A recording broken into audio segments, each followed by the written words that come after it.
என் பெயர் ஃபாஹிர் அகமது. நான் 3ஆம் வகுப்பு வேலம்மாள் பள்ளியில் படிக்கிறேன். நான் தமிழ் ஒலிம்பியாடிற்காக கல்வியின் சிறப்பை பற்றி பேச உள்ளேன். தித்திக்கும் தேன் தமிழ் திக்கட்டும் பரவட்டும். முத்தமிழ் தாய்க்கு இன்றின் முதற்கண் வணக்கங்கள். நடுவர் அவர்களே, ஆசிரியர் பெருமக்களே, உங்கள் அனைவருக்கும் இனிய வணக்கங்களை கூறிக்கொண்டு என் தலைப்பிற்குள் நுழைகிறேன். கல்வி ஒரு மனிதன் வாழ முக்கியமான கருவியாகும். கல்வி கற்றோர்களிடம் மனிதாபிமானம், நேர்மை, நன்னடி, பகுத்தறிவு ஆகிய பண்புகளை ஒருங்கிணைந்து காணலாம். கல்வி கற்றோர்கள் சந்தோஷத்துடனும் மனநிறைவுடனும் காணப்படுவர்.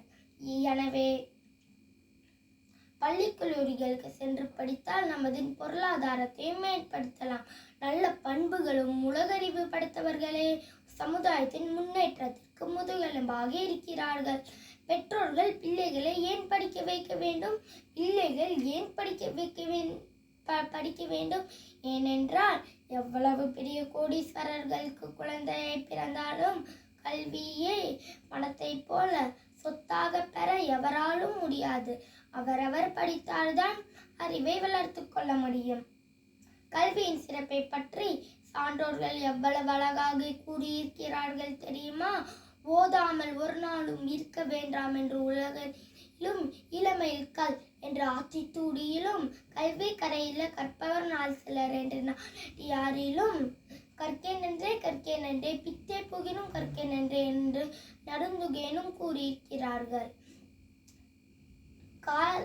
கல்வி என்பது காலத்தால் அழியாது, கல்வரால் வாட முடியாது, வெள்ளத்தால் போகாது, தீயினாலும் வேகாது.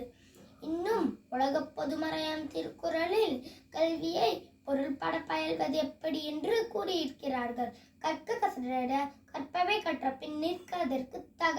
இந்த குறளின் பொருள் கல்வியை பிழை இல்லாமல் கற்று அதை நடைமுறையில் கொண்டு வர வேண்டும். இவ்வாறான நடைமுறைப்படுத்தப்பட்ட கல்வியை வாழ்க்கையில் உயர்வு தரும். உதாரணத்திற்கு doctor APJ Abdul Kalam, Microsoft நிறுவனர் சத்ய நடேலா, கூகுள் நிறுவனர் சுந்தர் பிச்சை என்று கூறிக்கொண்டே போகலாம். கல்வி என்பது பலமே, கற்றல் என்பது சுகமே. அனைத்தையும் கற்று உயர்வோம் வாழ்விலே. நன்றி.